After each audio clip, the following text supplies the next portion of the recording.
Hi guys, I'm Sam from the Unity of Life and welcome back to my channel. So just a quick little recap like I do in every single video. We are on to Drive to Survive Season 2, which is a Netflix documentary, and we're just talking through the different series and the different episodes.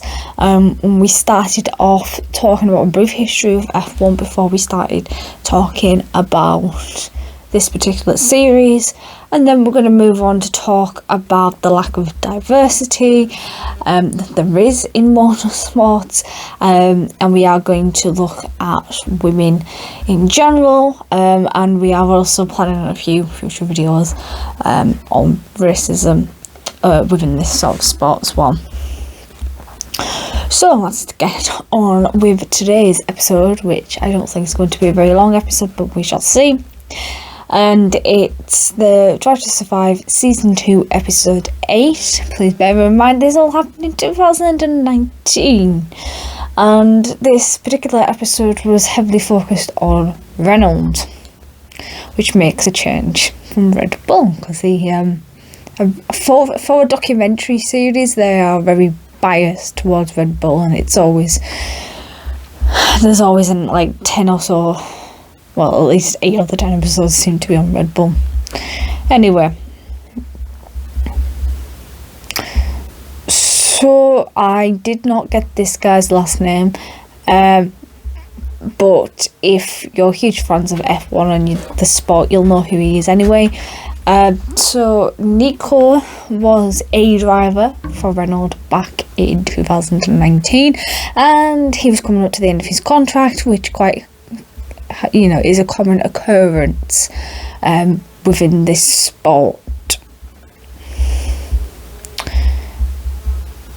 So Renault, like a lot of teams, they claimed that they didn't have a number 1 driver and they didn't have a number 2 driver, which is utter crap. Most teams, they do definitely have a number 1 and a number 2 driver, and it is always very painfully obvious who the number 1 driver is and who the number 2 driver is. So the number 1 driver is basically the driver that wins or has the best results for that team, and they're definitely the driver that the team is sort of evolves around the most. It's not the same for every team, but it actually is the case for most teams. Even though they claim that they don't have a number 1 driver, they don't have a number 2 driver, they treat their drivers equally. However, I think some of the drivers would also argue that, especially like with Force India when they got rid of Esteban Ocon, because he didn't have as many sponsors as Perez, and Perez was the one that was bringing in the most money due to the amount of sponsors that he had.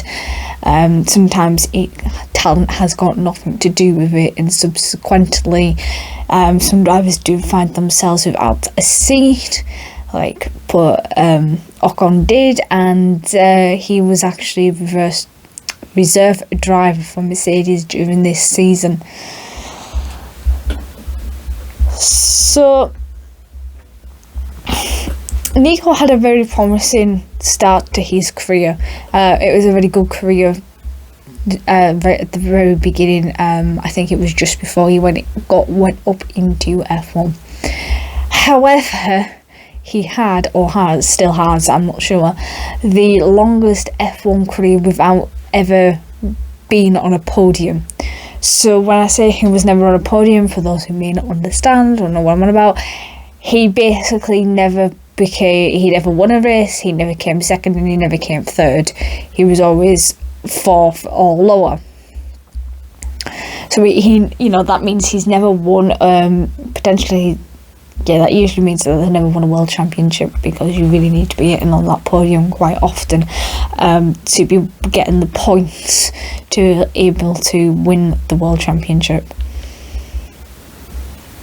However, saying that, Nico did get up to second in one of his races, and he was in for his first podium. But because of Mother Nature, it was really rainy that day and he crashed off. We spoke about this happening quite a lot to drivers because they don't always have great grip on their tyres, especially in wet conditions. Even though they do have different tyres for different conditions, they don't always have the best grip, shall we say, in running conditions, and they do go off. It's a bit like if you go through a puddle a bit too fast in your car and you aquaplane. Very scary when that happens. I'm not gonna lie, for being a passenger and for a driver, it's much more scarier when you're the driver and you've got passengers, because then you have to try and gain control of that car. But anyway, so the reason that I mentioned Esteban Ocon is because Renault decided that they were going to sign Esteban Ocon, so that meant he had a seat for 2020, even though he hadn't raced in the 2019 series, and that meant Nico did not have a seat no more and he left. I think he actually ended up retiring from the sport. So that is all I have on my notes. I did say it was probably not going to be an awfully long video. The reason for that is purely because the last couple of episodes of season 2, they weren't all that interesting.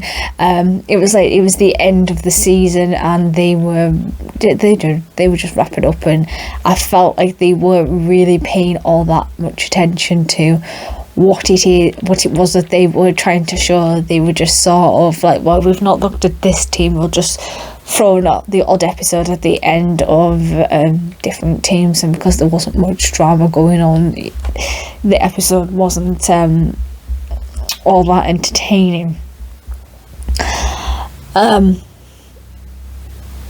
That's not to say that I didn't enjoy watching the TV series at all. So it was really nice, the fact that Esteban got a second chance at his F1 career and he was able to get that seat, and being able to drive and show that he does have the talent and he does have that potential, even if he didn't bring in all those sponsors and bring in all that money. It is nice to know that there are some teams out there that do prioritise talent over the money and the incomes, and I know that's quite easy to say for some of the bigger teams that have all the money, and it's a different and much more difficult decision for the smaller teams that have less money, but it's still nice that he was able to get that second chance. So like I said, that's all I had on that episode. So if you enjoyed this video, or if you've been enjoying any of the content in which I've been posting, then click on my face down here. That enables you to subscribe. When you do subscribe, please do not forget to click that notification bell and you will be informed every time I put a video up, which is currently every Wednesday and Saturday. I upload twice a week. And if you want to see any more videos about me talking about F1 in particular, the playlist will be down here. And don't forget to comment and share with all your friends and get the word out, especially since we are trying to challenge all the wrongs in the world, whether it is animal abuse or the lack of diversity. That's what we're all about on this channel, and we're trying to educate people and trying to get to grips with an understanding as well, even if the point is a little bit long-winded, but I still hope it's entertaining for you guys. So I will see you in the next video. Bye.